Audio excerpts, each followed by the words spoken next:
I think it's been a bit. Yep. Oh yeah, there we go. I think definitely now. Now 3, 2, 1, and so when one gets there, that's when we start recording, right? We didn't really talk about whether we were doing it on or after, though. Well, I guess we're just gonna find out. Someone will edit that out. This is flying into now the ether. Has the podcast started? George. I mean, you know what's amazing is that nobody is listening, and it's still somehow boring. Wow. Yeah. Hey, man. Well, some of the mail. I mean, someone's interested. I have a Ford Fiesta filled with mail. It's been rolling up. They're not that big, so it takes about 4 or 5 letters to fill it up. You're not just talking about that homeless guy's car that's got that dashboard filled with Browning letters and maps. And you know what's amazing is or the other Ford Fiesta. Well, that's his name. His name is actually Ford Fiesta. I knew it. I knew it. He's a good guy. He's right there at the 170, 134 off ramp. With the other unemployed Disney people? With all the unemployed Disney people, all the really sad animators now. That, hey, you'd think that's the one thing that'd be going, but nope. No. Get on the bread line there. Get on the bread line, Artie. Man, feels like Christmas break has been longer than usual. It was. But I am rested. I'm rested. I am as well. I'm a little groggy. I mean, thankfully, we got some flavored seltzer, so we must be doing something right. Yeah. Are you liming it up? I'm liming it up. I'm liming it up as well. My gosh. Oh. We got a call out of the blue last week. It was the first time that my phone has rang in about 18 months at all. I don't talk to anybody. And you know who that was because the very next call was to you, and we got on the 3-way call. Our producer, Vic. On a side note, I was pretty amazed that Vic actually knew how to merge a call. Most people over 60 don't know how to do that. Well, I mean, he had his son with him, so he calls him his son, but I don't know. Who's like 51. He's like 51 years old, and Vic, I think, is only 54. So yeah, Vic said he was thinking about getting a podcast together. 2 dads talking about sci-fi. And I think it was at that point that we both had to break to him that we've been doing that for, 70 plus episodes. And, he had no idea whatsoever. So we went along with his delusion and decided, here we are for, what do we call this? Is this a sequel? He suggested we call it season 2, to which I said, we don't do that so much, Vic, in the audio medium. Right. And then he said, well, you guys decide. And we said volume, because I think volumes, when you're doing something on a podcast, because you have a volume on a stereo, you naturally call them volumes. Right. So this would be Vol. We're on Vol 2 now. Vol 2. We're on Vol 2. All right. Which is a pretty sci-fi place. Oh, I love Vol 2. It's way better than Vol 1. It's also, it's the not so cool. It's kind of a knockoff erection pill too. And no, I would not recommend it. No. I mean, full on. Vol 1 gets you halfway there. Yeah. And Vol 2 is just a little too long. That's you will be calling your doctor. Yes. Yeah. Well, you will be exceeding the recommended erection dosage. You don't want to go to work on Monday, right? Why are you sitting in your car, George? I'm just going to stay here. Oh, man. What's up, dude? Nothing. I love this technology Vic turned us on to, though. Well, we're coming out of some dark times, coming out of them into some darker times. You were there, man. You were there when they boarded up the studio with me. We were escorted out by the secret police. They said they were secret police. They did not seem to be very hush-hush for anything, for keeping secrets. Or police. or police. There was no badges. No. There was, and we were told that the new America was not ready for two dads over 40 bringing you real sci-fi. Hardcore. On the reg. They said on the reg. The freshest, newest sci-fi. Yes. The dangerous stuff. The really, the stuff the kids are into these days. Yeah. And you'll understand what I'm saying once we get to what we're talking about today. Exactly. So we meandered, we toiled through this waking life as we do for the following period of time. Each of us kind of missing a purpose. I mean, we tried to find it in the raising of our children. I don't know about you. Didn't take. No. The horrible roommate. That's what I found. I have. I basically ended up living with tiny tyrants. Yes. And who now mock me on the daily basis. Yeah, my kid's all like, dude, all you do is do puzzles in Minecraft all day. And I'm like, you try being furloughed. They kicked us out of that Burbank job. couldn't even string together a podcast for you. How am I supposed to impress my kids? So when Vic made that call last week, I don't know about you, but I'm super gratified. It's a little weird right now doing what we're doing the way we're doing it, Yeah. but needs must, and here we are, and bringing you once again the freshest, most up-to-date possible sci-fi content coming at you straight from two separate garages in Southern California. Yes, man. Yes, this is the Garage series. This is Vol 2. Vol 2, space, Garage series, Chronicles. Vol 2, Vol 2, erection pill. I was going to say, hell of a hockey goalie. Vol 2, Vol, that guy, if the ice was even a little wet, he cleaned up. He was not a hard ice guy, Vol. He was one of those dudes that, like, you talk to modern day hockey players, which is, I believe, what they're called, because I know a lot about hockey.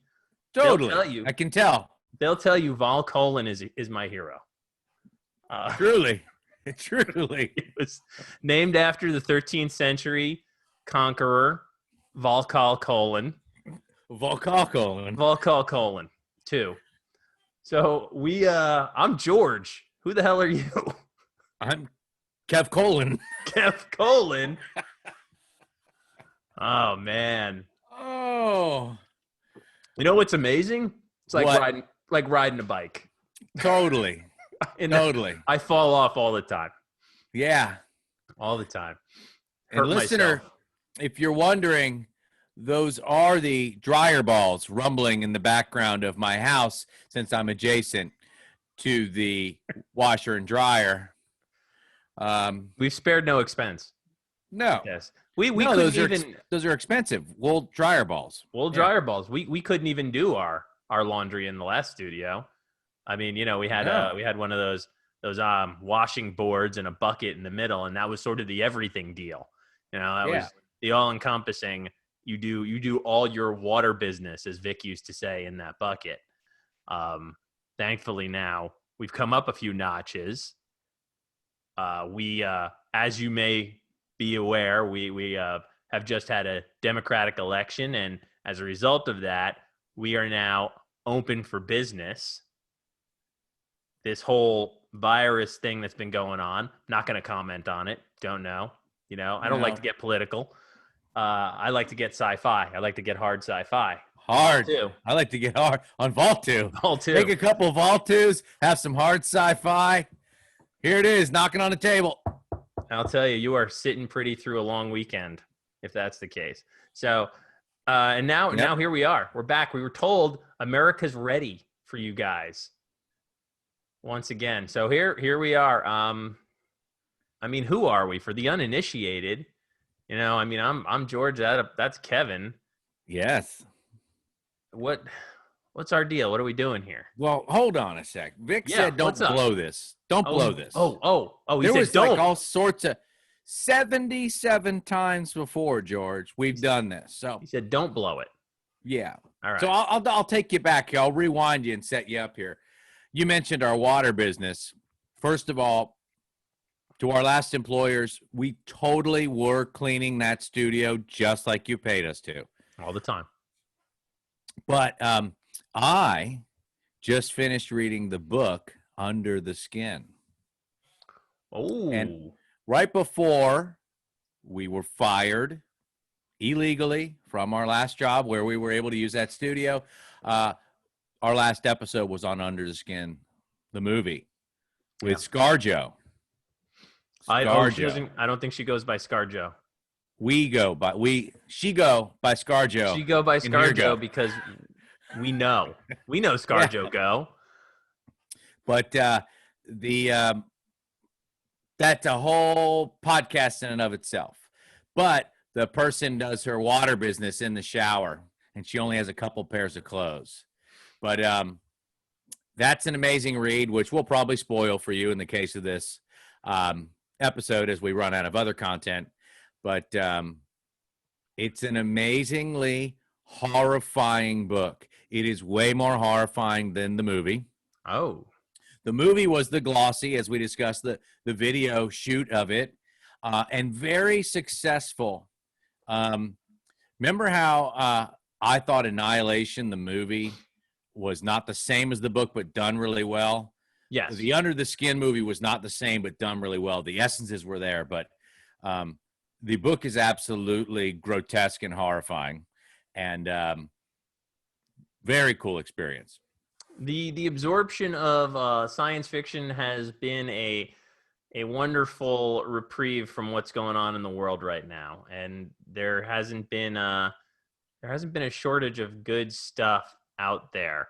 We felt like it was time to delve back into this dark pool, much like ScarJo's Victims. ScarJo's Victims. Worth it. It's an underground. It's a whole, that thing that was alluded to, the black leathery set, is an underground. Let's call it pen for captive people. And it's physical. It's a physical. Yeah. Place. Oh. And let's just say humans are boutique delicacies, man, that are getting taken to stars to the other planets. That's how I've always felt about myself. Yeah. Yeah. That's why I bite my fingernails and my toenails. I'm delicious. Yeah. You know what, though? You know what the pandemic thing did, by the way? I don't pick my nose the same way anymore. Oh. What do you do? What do you do now? You have a robot that does it for you? I never do it. I never do it anymore. You know, there's a lot of there. Yeah. So there are a lot of behaviors that started out as like retrainings that are now, I am very conscious of where my hands are at all times, usually in an inappropriate spot on another person. I have learned that people don't like that. Now there's this whole social distancing thing. A fella can't make a buck anymore. Yeah. Essentially. You get your hands out of my pocket, you asshole. You know, if you don't spot me, is it really a crime? Apparently it is. Apparently it is. So, oh, man, you know, this whole thing's got me really angry, Kevin. Angry. Got me angry. Yeah. Super, super angry. I'd say furious. Yeah. Maybe even perturbed. Well, I was going to say, I mean, you sound angry, but what's the highest point you can get at something? I mean, like, where I'm screaming out rampage. Yeah. Yeah. But it's like, it's not the minimum. Oh, it'll be like the highest point. Yeah. The like minimum. That's what you remind me of. The minimum, or the abbreviation of minimum would be min. Period. Min. We would go to the maximum, I am mad to that. I am mad to that maximum. I'm a mad Yeah. I'm a mad Max, Kevin. Mad Max. Oh, we Whoa. in the interest of bringing you the most up to date, timely, like I mean, before it even hits the streets, you cannot even find this movie anymore. You're gonna have to go Mm-hmm. to a bootleg dealer in Chelsea in New York City to find a copy of 1979's Mad Max. Hey, it's but these days it's a mad Max world. Everybody's mad now. Yeah. And everybody's named Max, at least according to me. I call everybody Max. Like that The kids are doing that. strangely enough, yeah. What's up, Max? Everybody's maximum. So, Max, what are we doing here, Max? I don't know, but we're blaming this one on Vic. Vic, thanks for making us talk about Mad Max. Appreciate it, buddy. I think Vic thinks that this movie just came out like last week. I think so. Because he was pretty excited about it. You know, and you know what? Rightfully so. This movie occupies such a unique spot in my science fiction timeline. You know, it was one of those movies that I saw as a kid, then completely forgot that I saw. Yes. In favor of later movies that, you know, kind of shaped me a little bit more, and then picked it up again, and I was like, oh yes, that does exist. Really only kind of landed on what a good, cool flick it is, you know, in my adulthood. You know, and it is just that. Like it's a damn good movie. Yeah, it's almost like it's so cult that you don't stop to think about whether it's good or not. You just know it's good. It's cult. Right? And it's almost like it's slightly not cliche, but I mean, you know, it's easy to say a movie's cult. When you're watching this, there's no denying. Like it's the moment this movie starts and it is Knight Rider and the girl with the crazy smile. You know that George Miller, who directed this, told them, go fucking crazy. You just go, turn it up, you know, make the wildest expressions you can, pretend that I've got like strawberry jam on the lens and just go. Because it's great. And that was this time around. I just kind of marveled at it in its classicness. Like I was like, these two actors, Knight Rider and his girlfriend, I mean, they pulled this off. It was so cool. So if it was spontaneous, if it was scripted, I'm not sure. They nailed it either way. They either pulled it out of their butts and it was cool, or it was written wonderfully because it's just there. Yeah. You know, and because of we know the story, it's just painted so well. You're like, there is a place that's not a few years in the future. I think the movie says a few years in the future, someone could be racing down these roads that loose, and it's that dangerous. And the movie starts with a few years from now. Like I love that, you know. And there's a great tension. What a great move that you can hear the whole dialogue. Since he has stolen a cop car, he can cut in on the radio chatter. And what's even cooler is to watch Max, who's the interceptor, sit.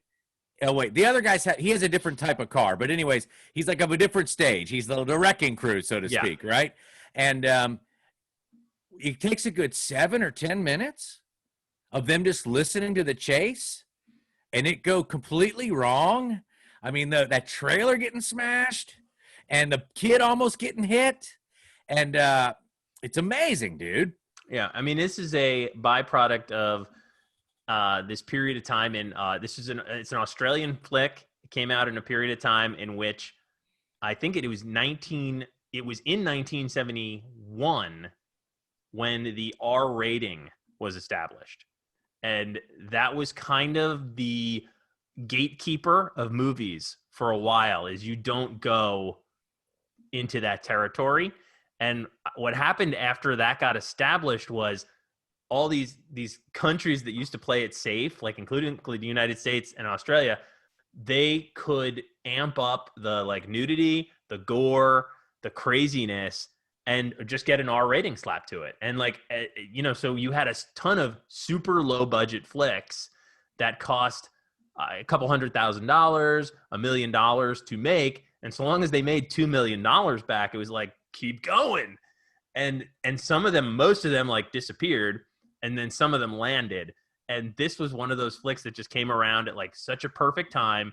And it there's so many cool aspects to it because it's sci-fi, it's like gearheady, there's amazing cinematography and acting, there's horror elements. And the thing that I forgot was how much of this movie is quiet. Like there's a lot of just, let's just relax with Max Rockatansky, played by Mel Gibson, and Yes. see him enjoy his family, man. Before the fall, Mel, too. It's kind of nice to be like, I could just set aside. I was like, it's not the Mel who's in the news. It's just a dude at that point. Kind of a like chubby faced, good looking, like Australian dude who's, I would say it's baby faced, right? Yeah, Isn't that what entirely. they call those people like that? Yeah. And he's still got the leather clad. And the thing I love about this movie, man, is you get it's dystopian Australia, but all the elements of society are still there. There's not like the thing that I remember as Mad Max as a kid, and it's kind of one of the things about this movie that is a little magical, is in my psyche, this was sort of lost. I remember Mad Max as being Road Warrior, which is the sequel. I feel like a lot of people, when you say Mad Max, you get the image of Mel Gibson, leather clad, walking with a shotgun and a dog. He's got a black car with a raised engine. One sleeve missing. One sleeve missing, and it's a desert. He is in a desert. That's not where this started. So, I mean, like the comparison we talked about earlier was like Rambo. The first Rambo movie, First Blood, is completely different from the caricature of Rambo that pop culture has, with the big machine gun and the huge knife and everything.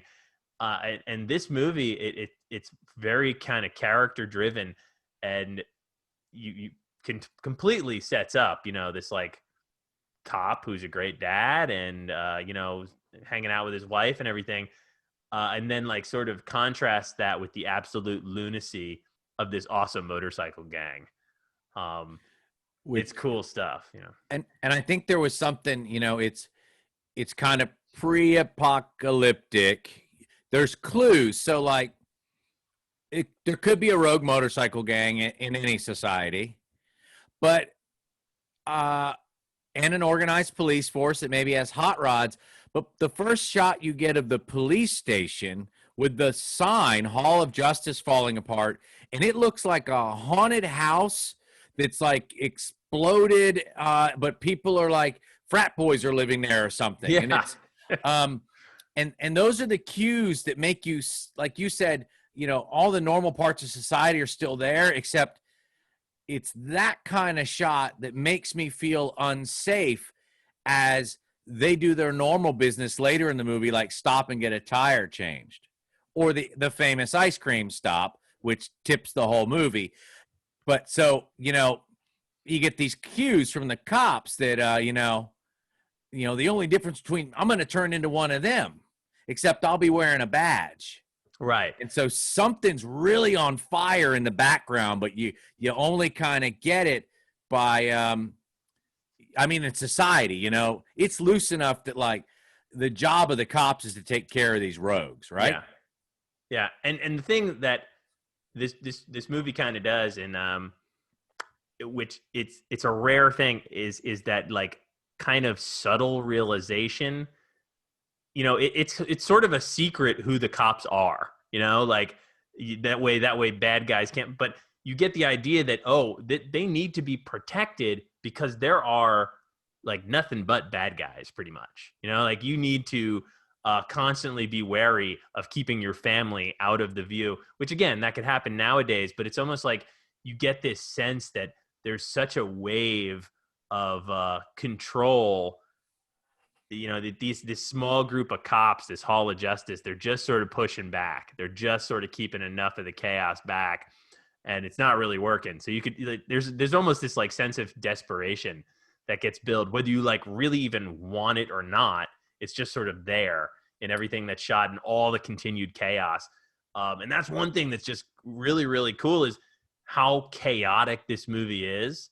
You know, like that things like just right before a car crashes, you got that close-up shot of Toe Cutter's eyes, of a Knight Rider's eyes in the beginning of the movie. Yeah. You know, and how jarring that is to see. You know, it's They one of do those, it again for Toe Cutter. They do it in again his for last Toe thing, Cutter. too. Yeah. Yeah. You know, and just to amp it to kind of show the tension, when one of the rogue gang members is brought in, no one from the town shows up to testify. So there's enough, and there's enough risk for speaking out against these rogues that that you don't show up to speak against them. And the guy's sprung because there's no case, and it just sort of like my thoughts are like, why would you even be a cop still? Exactly. Like, you know, like what's making you be out there doing this? Yeah, because I was, even while you were just talking, I was thinking like, who would I be in this society? And truthfully, I'd probably be, you know, dead. But well, yes, that's the problem. You kind of know, you're like, how would this work? Yeah. But I mean, you've got the essentially total degenerate, you know, motorcycle gang, which I think is pretty nicely on display when they have their little beach trip, you know, and Yes. they take the mannequin out to the beach and they're making out with it. And Toe Cutter, who's their leader, is just sitting on the beach. It's like these little camp and cult movie elements. He's just sitting on the beach wrapped in a blanket. And for whatever reason, you know, they just decided go with that. And it does, like, why would you, the people who are the police in this society seem like they're doing so completely selflessly because there's really no gain. You're constantly in some level of danger. You know, it doesn't seem like they're living a lavish lifestyle by any means. Well, and so one thing, that cult theory I was going with, where you're just like, yeah, it's good. And you talked about it in the quiet parts of this movie, is that, you know, I'd forgotten that there was like a whole movie in here. Me too. So Yeah. by the time we see Toe Cutter first, finding the town where Knight Rider's coffin is. And of course, he's a complete freak and is totally menacing. And he does that kind of campy thing where they show him in the back of the truck with the coffin later, and he makes his buddy go back for the loser, and like he's just kind of like so weird about his dead buddy. But it makes it all the more serious. It just, I'd forgotten like how that dude looked. They're kind of flamboyant. They'll have it anyway, you know, they'll rape anyone. And there's just sort of like a weird like pancake, like Bubba, the little henchman, is like, you know, like like white makeup, tight t-shirt. He looks like he looks like Gary Newman before he really amped it up. You would not draw this guy if you were asked to draw a picture of like the badass motorcycle crazy. You know, you would not draw Toe Cutter as he's presented in this movie, yet it works so ridiculously well. A lot of it is because of this dude's performance, who it's certainly worth noting that this guy comes back in Fury Road and plays Immortan Joe, the guy who played Toe Cutter. Really? Yes. That's cool. Man. And he's equally as badass. Like I feel like we could certainly spend a couple podcasts, and maybe the public will demand that we do, talking about Yes. the Mad Max series and its dips and dives, and then kind of eventual, like almost beautiful Academy Award nominated last dip in Fury Road. But yeah, he comes back as Immortan Joe, and there's even some theories that they're the same guy. That he's been taken through the ringer, because I mean, what is Toe Cutter gets like smashed by a. We're gonna spoiler alert here, people, but this We're movie going to did come ruin out. this movie for Movie you. did come out like 40 years ago, so he gets smashed by a truck at the end of the movie. He heads on into one. Yeah. And that's another cool thing, just to kind of fast forward, is that I love how Max's family gets taken out by this group of rogues, and the movie tips, and there's a whole lot more of the movie. He pretty quickly takes care of the gang, and it's nice because it kind of just shows like it's like exactly how you want it to be. He gets the big hot rod black car out. It makes wonderful sounds. It's just dominant in the way it like races on the road. And he just sort of, in 3 moves, he knocks them all off a bridge. Then he baits the other 2. He gets shot. He shoots the other guy down. He chases Toe Cutter. He has a head-on collision, and then he finds Johnny and does the famous scene, right? Mm-hmm. And that's like the last 20 minutes of the 16 movie. or 20 minutes. 16 minutes in which, like, and in my head, it was reversed. In my head, it was like the first 16 minutes of the movie are Max and his family, and then it's his like revenge quest. Exactly. And it's not that. There's so much movie and so much buildup. Which is, it's cool. We both identified a different movie from this time period that made us think of it. I remember just sitting there and going, how does this remind me of Jaws?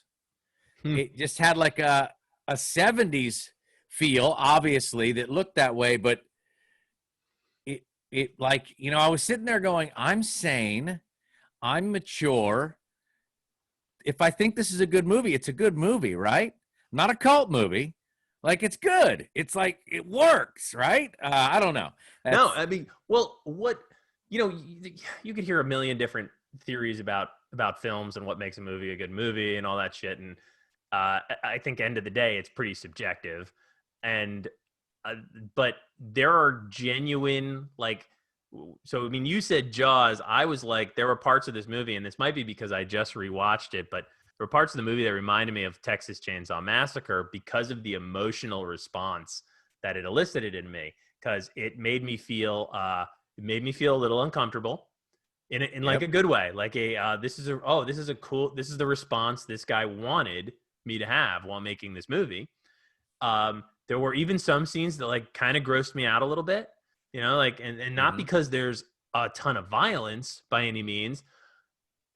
The proposition at the end, like, makes me uncomfortable. So, I mean, he ends this movie leaving a man handcuffed to a car that is slowly dribbling out gas, and puts a little lighter, and then tosses him a hacksaw, tells him, you got maybe a few minutes. It'll take you 10 to get through the chain and the handcuff. You can maybe get through your foot in 5. Now, and then we don't really know. We see the car explode, and you are left with whatever you want, essentially. But I trailed off on that as Max is driving away, and you see the explosion behind. I trailed off with like the visceral nature of that guy just sawing his foot off to escape, his demise. And it's one of those things, like George Miller, who directed this. You could look back on his filmography, and he hasn't really made a bad movie. Like, he's done movies that like Lorenzo's Oil, which I can't say is a bad movie. I just didn't dig it. It's just not my thing. But he's always made really good well-written movies. He's one of those guys that just kind of consistently kills it, man. Well, that's, yeah. I mean, the effect that you were speaking about Chainsaw, I mean, that's the similar thing with Jaws. Like, it's high enough stakes. You made me think of when earlier in the movie, Goose, Max's real good buddy, gets caught up by Toe Cutter and they burn him in a car and he lives. And there's a hospital scene, which I totally forgotten.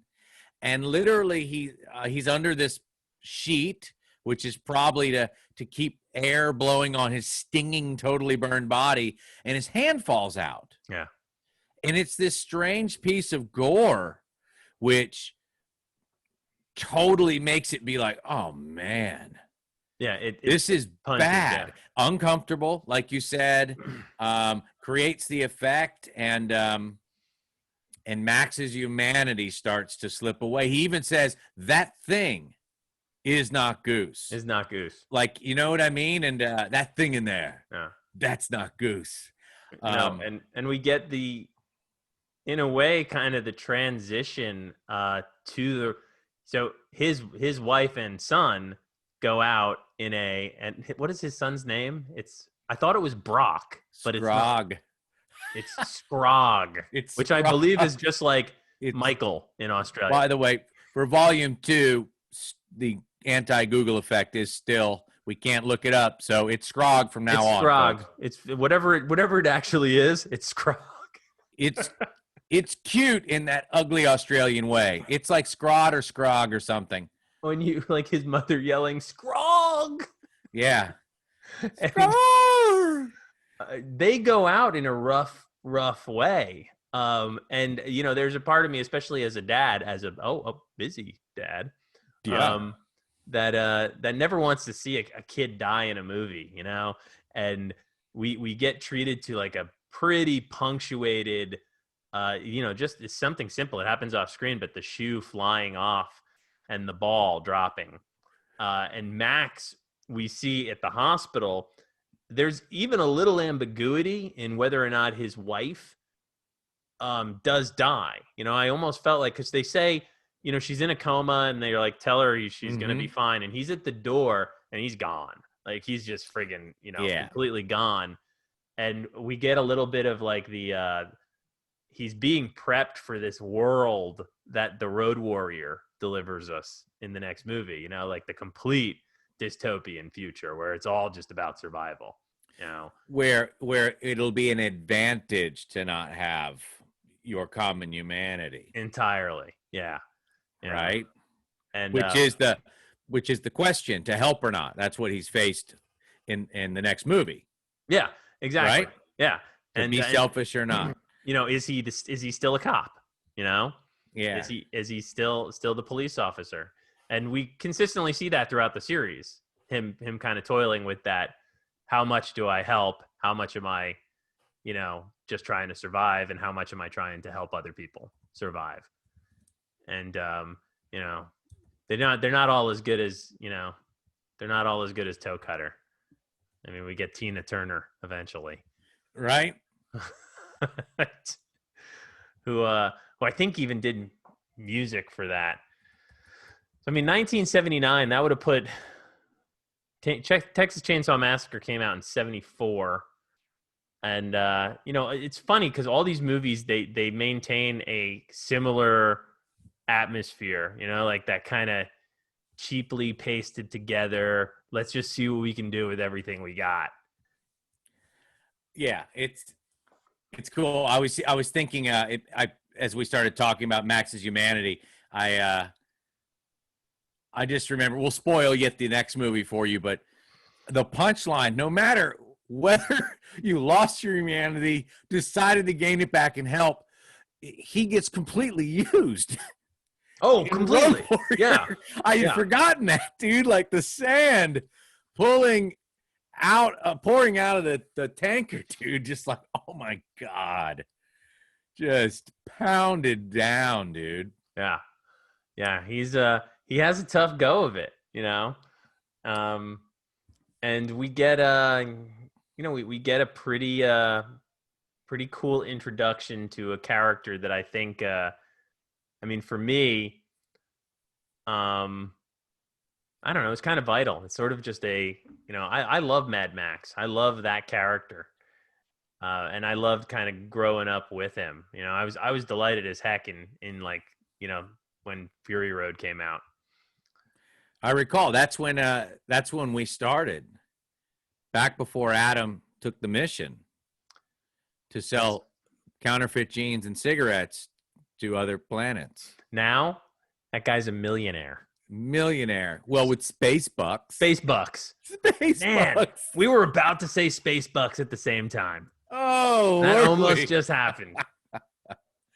Man. So, we didn't mention who we are so much, did we? We didn't. No, who are we? It's a thing. It's a thing we do. It's a thing. I don't know how many people pick up on who we are. It's simple mathematics, although it involves words. So I guess I was about to say, so it's like algebra without algebra. Is what you're saying.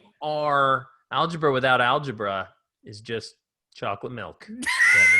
That's what my grandma used to say. Man, and she was the greatest. Well, she's still alive, so. Oh yeah, that's what I meant. Do you know something I don't? Holy. No. Nana. No. Oh. So, we're if you look at the link that you probably visited this on, it's we're busy dads do sci-fi. And those are words.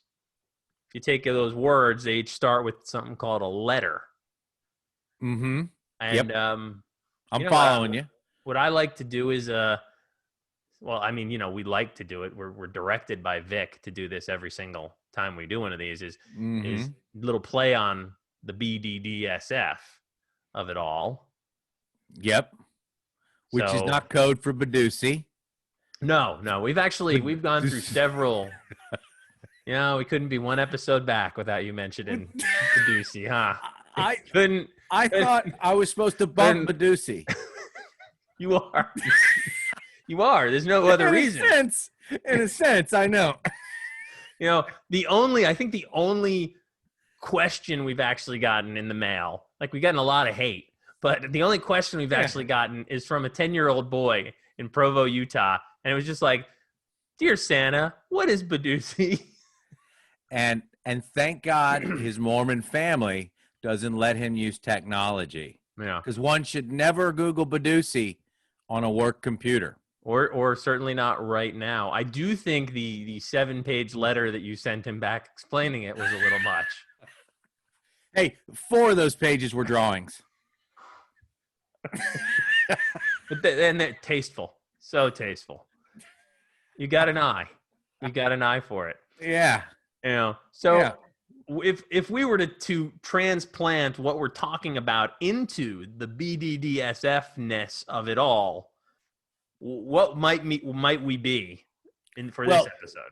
So fans, you probably have heard George or I ask one another, so who are we? So,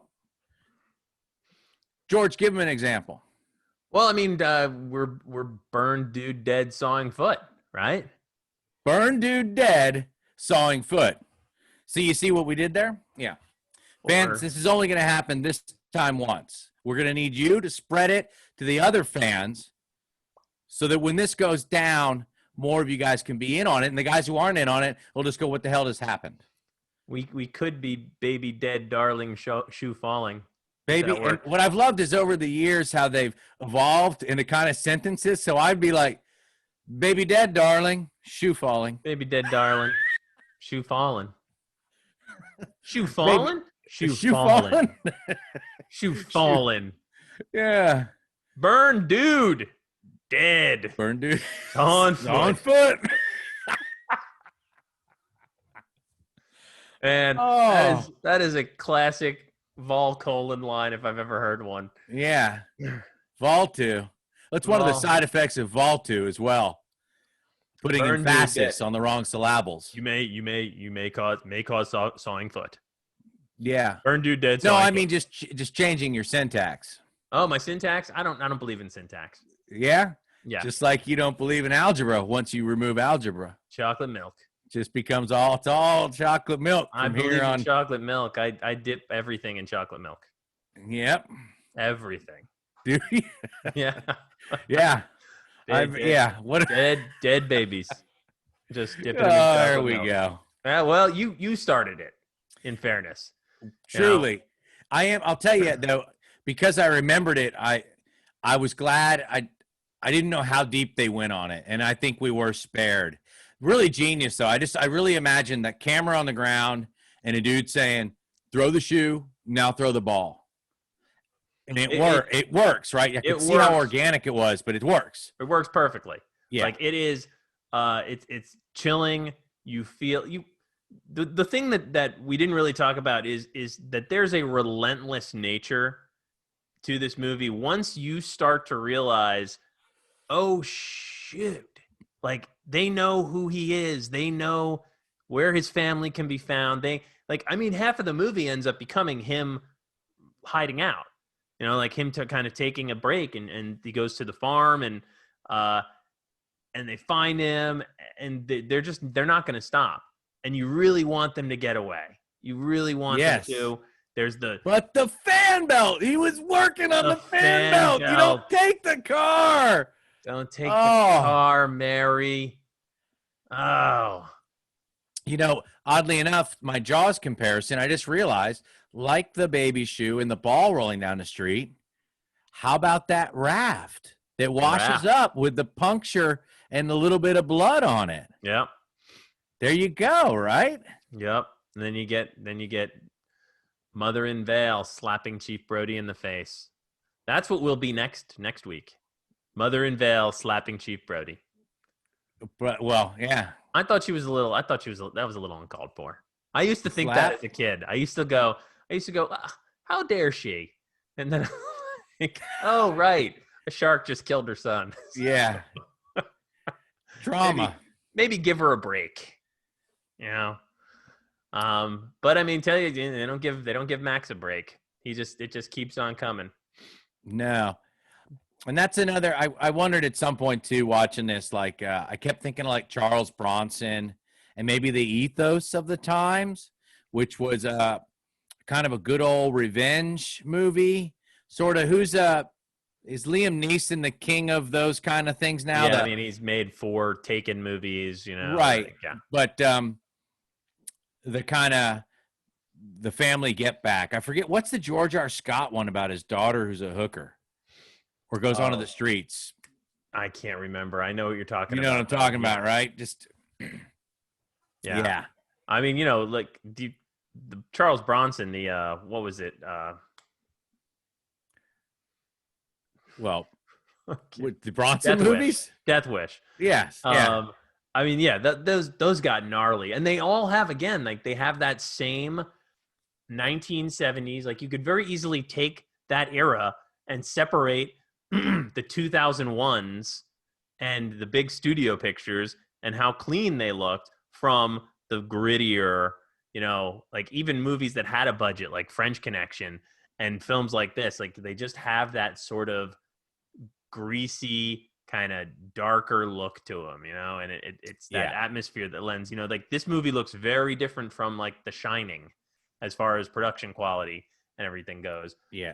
As far as like the actual cleanliness of the film goes and what they were going for, but they're both just like really, really affecting movies. Yeah. It was cool. I'm glad. I don't think I'd seen it probably since I was 20 or something. It's been 25 years. So been having a lot of that going on. I'm watching stuff now and I'm like, that's a cool movie. It's not just cool because I remember it to be cool. It works well.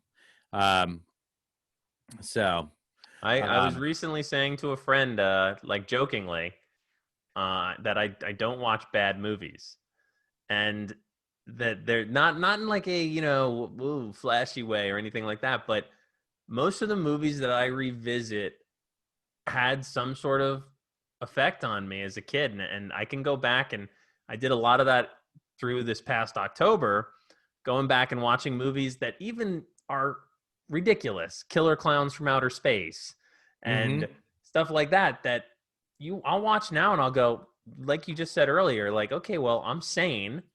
I'm sober. I'm rational. Yeah. And that was a damn good movie. Like, that entertained me. Yes. It did the job. It did the job, and it's no different with this at all. So cutting edge information for the viewer. Mad Max, 1979. Yes. So go out and see it if you haven't. Well, it's more than likely playing at a drive-in because that's how we live our lives now. That's what they do. Yeah. Oh man. Speaking of not seeing bad movies, one of my favorite movies as a kid in the 80s was Chud, which is Cannibalistic Humanoid Underground Dwellers. I did watch like the last 36 minutes of that in the last handful of months. And you skipped right to the last 36? No, I was flipping channels. Oh, okay. But I stuck with it because it hit me. I was like hypnotized with some like chord from my deeper, older self, younger self. I was like, what? And I ended up watching it, and it was horribly, horribly good. Right. So, I mean, take homeless people underground mutated into chuds. Yeah. You got like someone's so good burying the radioactive stuff, which we're going to be bringing to you next, listener. Without a doubt. Yeah. We've been watching some damn good serial sci-fi. Yeah. It's going to take us 16 episodes and 3 seasons to do it, but we will talk about. Yeah, I mean, I figured we'd punch out for another 18 months or so and then bring it back. And then come back. Yeah. Around maybe with Road Warrior, we can open up. Yeah. Yeah. Wow. Which is so the Road Warrior costumes, obviously punk and bondage. And I do believe that Mad Max has a similar, just sort of almost like, yeah, we get it. Bowie was pretty big back then. Yeah. You know what I mean? Like a glam rock almost in the Mad Max version. Without a doubt. Everybody, even, like the suits, the bureaucrats are depicted as being almost cartoonish. And I mean, everybody to some level is kind of cartoonish, but there is a made up, Toe Cutter's got makeup on, Yeah. And like one eyebrow dyed gray. One or eyebrow is gone or grayed out. There's a dude in the leather suit who looks like he could like be the guitarist for the Jay Giles band or something. Entirely, man. Everybody, there's so much there's so much prog rock kind of influence going on. He looks like Frank Zappa. He's great, man. Exactly. Yeah. There's a ton of motorcycle mustaches and just weird matted hair. Exactly. It's almost amazing that Mad Max's character escaped that. Like he is clean cut and still leather clad, but even the police chief is like bald headed and has like a big kind of mustache, whereas Mad Max is just like, he looks like kind of hunky Mel Gibson. And I think again, as far as those touches that add to the tension, the cop uniform obviously totally freaking cool, but like the one shoulder pad, the small shoulder pads, which are probably just some great design idea, but they just kind of mean it. It's like those are cops, but you just might need shoulder pads in this line of cop business. I tell you what you need is just one. Two would be too much. Two would be a little too much, a little ostentatious. And cool. Besides, we can't afford two. Exactly. Well, it reminds me of like a 2000 AD design, like almost like a Judge Dredd kind of element, like these sci-fi magazines that were popular in the late 70s and early 80s.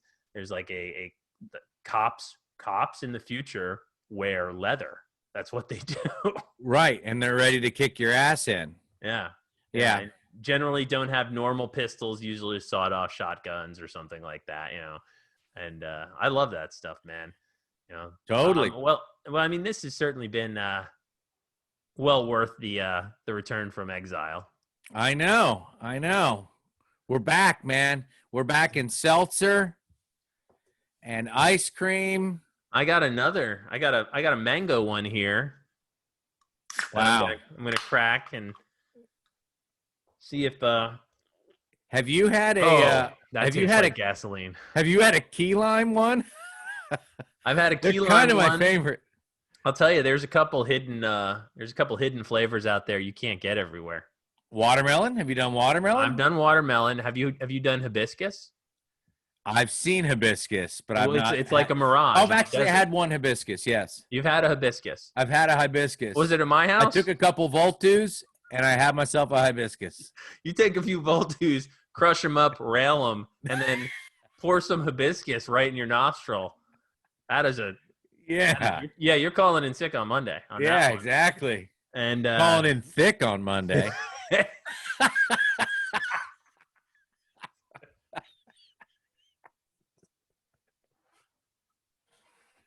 Good night, nurse. Night, nurse.